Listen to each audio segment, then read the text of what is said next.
How's it going, folks? I'm Des with DesFit, and this is the vivomove Sport hybrid smartwatch from Garmin. So the vivomove Sport adds another option to Garmin's vivomove lineup of hybrid smartwatches with something that looks like a traditional timepiece, but still has plenty of health, fitness, and activity tracking features. So the vivomove Sport tracks your steps, it tracks your heart rate 24 hours a day, it has an SpO2 sensor for tracking your blood oxygen saturation levels, it calculates your calories, it has 14 different sport and activity profiles, and it also has connected GPS with your phone for tracking outdoor activities. So this vivomove Sport is a slightly less expensive version of the higher-end vivomove 3, and the main differences are that the vivomove 3 has a stainless steel bezel, where this does not. The vivomove 3 also has an altimeter, and the main difference there is that the vivomove Sport won't be able to track your floors climbed. However, this vivomove Sport will be a little bit smaller as well as a little bit lighter, and it actually has a display with a slightly higher resolution, but those are really the main differences. So this video is going to be kind of like half tutorial, menu tour, and a half review. So I'll first go over all the features of the device with the menu tour, and then I'll kind of wrap things up at the end of the video with things like heart rate accuracy for activities like running, cycling, as well as weight training. And if the information in this video does help you out at all, don't be shy about hitting that like button down below. It's a small little thing that you can do that'll help this video and the channel quite a bit, and I appreciate it. Oh, and one more thing I wanted to note is that you may see a slight flicker from the display in some of this video, but you can't see that with the naked eye. It's just that I can't seem to find the right frame rate with my camera to reduce that flicker, but you totally can't see that in real life. So probably the neatest thing about this device is that it looks like a traditional timepiece, but it actually has a hidden display underneath there. So to wake up that display, you can either double tap on the screen or you can just raise your wrist just like that and the display will wake up. So this main watch face display sort of thing right here shows the current time, the date, my battery percentage, steps, as well as current heart rate. And there's different displays that you can choose from in the Garmin Connect smartphone app. So there you can just see the display turns off after a certain time period to wake it back up. Just go and double tap again. So there's going to be different widgets with different types of information that you can access by just swiping to the left or right from this screen. So if we swipe here, what you'll first notice is that the hands kind of move away so you can see the display completely. But the other thing I want to point out too is that you don't have to swipe on the actual display itself. You can swipe up here by the watch hands, which I thought that was kind of cool. You can't swipe by the Garmin logo, but you can swipe on the watch hands. So if we swipe over here, the first widget is going to show your steps as well as your step goal for the day. Next is going to be intensity minutes. So intensity minutes are going to be minutes doing vigorous activity as well as the goal total that you have for the week. Next is going to be body battery. So you can think of body battery as your energy level throughout the day based off of your sleep, your recovery, as well as your activity level. Next is going to be a stress widget right here. So this takes a second or two to measure, so you can actually see your stress levels throughout the day right here. Next up is going to be your hydration widget. So this is where you can actually log your hydration levels for the day. So I have a 15 cup total. Next is going to show your current heart rate. And then you're going to have your respiration widget showing your breathing rate. Next is going to be music controls, controlling the music that's playing on your phone. It doesn't have music storage or playback, but you can control the music playing on your phone. And then next is going to be a weather widget. If we click on this, you can actually access a few days ahead right here. Next is going to be a calendar widget showing any events. These are going to be notifications. What I want to do too right here is I will just go ahead and send myself a text really fast, just so you can see what that looks like. Boom, there we go. Click on that. So if you have a long text message, you can actually just click on this arrow to the right here. And then that's actually an emoji right there of a flame. So what's cool is that I have this connected to an Android phone right now. So if we click on this, there's going to be a trash can icon and then a reply icon. On an iPhone, you can't reply to the text message, and that has everything to do with Apple. Garmin actually wants that functionality, but Apple keeps that locked down to Apple Watches. But if we click on this reply, so there's going to be these predefined responses that you can actually send back to the other party. So thanks. Boom, just like that. Okay, so next is going to be the distance that you've walked or run in a given day. Next is going to be the calories burned for the day. And then here's going to be an SpO2 widget. So this is going to be the last measurement that it took. And if you click that, it'll take about a minute or two to take the measurement. And there's also some women's health tracking features, but I obviously can't test that, but I'll at least show those on the display right now. And then we're back to the main watch face. So there's going to be some more functions that we can access by long pressing on the display. So if we long press there, we're going to have your activity profiles, functions related to the heart rate sensor, timers, as well as alarms, functions related to being connected to your phone or Bluetooth, and then just general settings. So let's go ahead and go back to the activity profiles. Okay, so with these activity profiles, if we click into here, you can have up to 10 profiles loaded at one time. So we have walking, running, generic cardio profile, cycling, strength training, breath work, yoga, pool swimming, treadmill, as well as the elliptical. So there's going to be 14 activity profiles in total, but you can only have 10 loaded onto the watch at one time. So if we click on one of these profiles that you could do either inside or outside, what we do is that with this walking, if we click here, you'll see there's an option to use the phone's GPS. So if we click this, it'll actually connect to the phone. And then if you're going to be doing an outdoor activity, it'll track your speed and distance. But if you're doing an indoor activity or you just don't want to track your speed and distance, you can actually just click that little arrow right there, turn that off, and it'll still track your heart rate and steps. So you're good to go there. And then to start the activity, you just double tap on the screen. It just starts. And then when you're in the activity, it shows your current time, your steps that you've taken, your current heart rate, lap time, the current time, music controls, and then back to the elapsed time. To stop the activity or pause it, you just double tap again, and then you have options to save it, resume, discard. So we'll just go ahead and save it. Boom, there we go.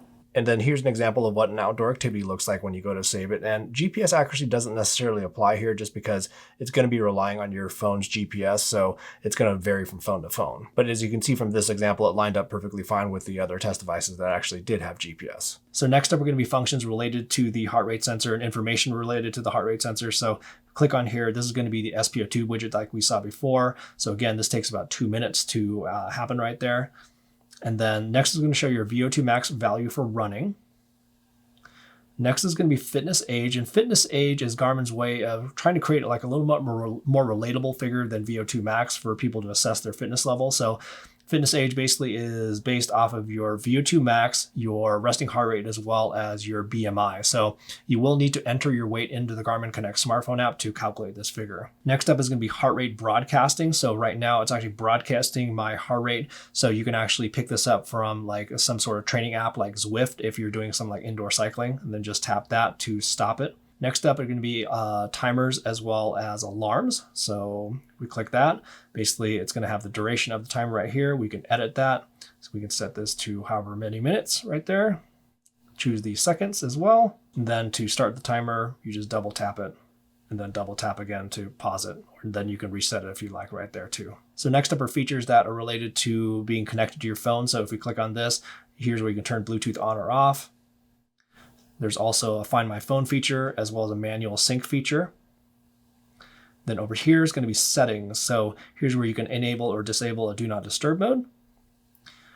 This is going to be aligning the hands. So sometimes the hands can get off with mechanical timepieces. So what you can do here is you can align the hands to noon, which will basically align it with the correct time. Next are going to be watch related settings in terms of display and brightness and timeouts and stuff like that. So if we click here, it's going to have different display settings in terms of the brightness. So we're just going to crank that up all the way to 7. Auto will basically just kind of automatically adjust the brightness. If you'll notice here too, it'll say that this setting will reduce battery life, so do keep that in mind. Oh, and by the way, battery life is rated to up to 5 days in smartwatch mode. And then if your battery does happen to die out, it'll actually still run as an actual watch like it looks right now with the traditional watch hands for like another day. And then here's going to be different timeout settings. So long, short, and medium. We're going to keep it long for the sake of this demo at least. And then this is going to be the gesture mode, whether you want to have that always on or you can turn that off. And then you can also adjust the gesture sensitivity. And then next you can adjust the alert vibrations for the haptic alerts on the watch. So they're actually fairly strong. I wouldn't say like super strong, but I definitely feel them. Then next are going to be different settings for the heart rate sensor. So you can turn the heart rate sensor off completely if you'd like to. And that main reason you want to do that is to save on battery life. But you can have it come on for activities only. You can turn it completely off, or you can just have it on like that. And then these are going to be high and low heart rate notifications that you can enable or disable. There's going to be relax reminders.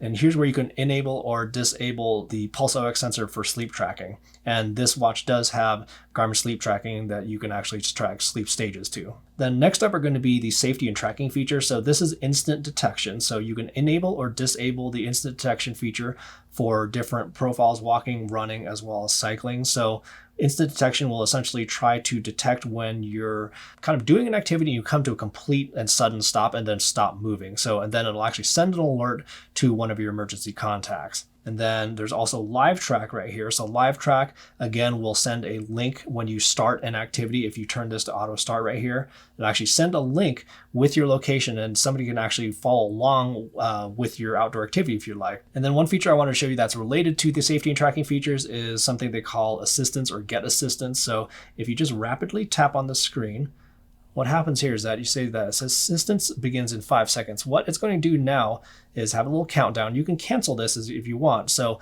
what this feature is designed for is in a situation where you don't feel safe and you want to quietly send an alert to one of your emergency contacts, this is what that does. So it'll actually send a text as well as an email to one of your emergency contacts. So you'll probably hear a text message tone in a second. There you go, exactly. So it actually just sent an alert with my location to basically my other phone. If this is just kind of a false alarm, hopefully, what you can do is just tap on the screen right here, and then your location is shared right now, but you can actually just tap to end, and then you can end it, and then you'll send another I'm okay message, or you send an I'm okay message to your emergency contact. You will have to be in range of your cell phone for this to work because it's going to be using your cell phone signal to send that alert. Sorry about that. Pretty darn cool feature. So if we long press again, let's go ahead and get back into the settings and finish this up here. And then here's where you can turn off activity tracking if you want to for some reason. You can also enable or disable move alerts as well as the goal alerts.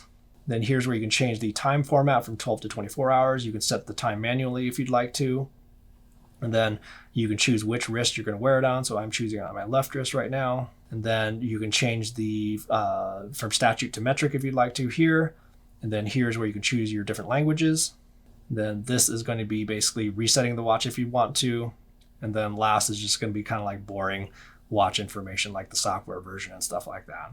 All right, so that's the full menu and tour of the device, but now let's talk about heart rate accuracy. So for indoor cycling, which is one of the easier types of activities for wrist-based optical heart rate sensors to track accurately, the vivomove Sport did a really good job here. So you can see that pretty much for the entire workout, it tracked quite accurately with the chest and arm heart rate monitors that I was using as reference units, which tend to provide very accurate heart rate data.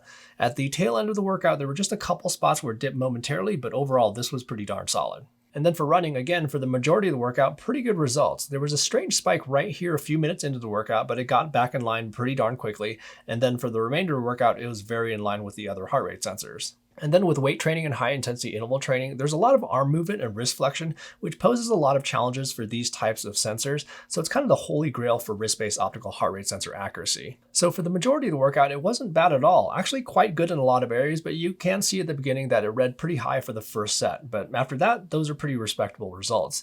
You can see at the end during the high intensity intervals that it was actually pretty close, but what happens with these types of sensors is that they'll usually be a little bit behind something like a chest heart rate sensor, which I was wearing as the reference point. Still not too shabby and still a very usable average heart rate. So that's the vivomove Sport from Garmin. So I've actually been wearing this for the last few weeks, and I have to say that I really dig the look of this thing, and I do like that hidden display. I think there's probably a lot of people out there who want a reliable activity tracker that still has plenty of health and fitness features, but still wants a look of a more traditional timepiece, and that's what this device is all about. So with this versus the vivomove 3, I think if you want to save a few bucks and you don't care about the stainless steel bezel or the altimeter, well, I think this is a pretty good option. Anyhow, if you liked the video, if you found the information in this video useful, make sure to hit that like button down below. And if you haven't checked out my in-depth review of the new Garmin Venue 2 Plus, I'll have that link down in the description below as well.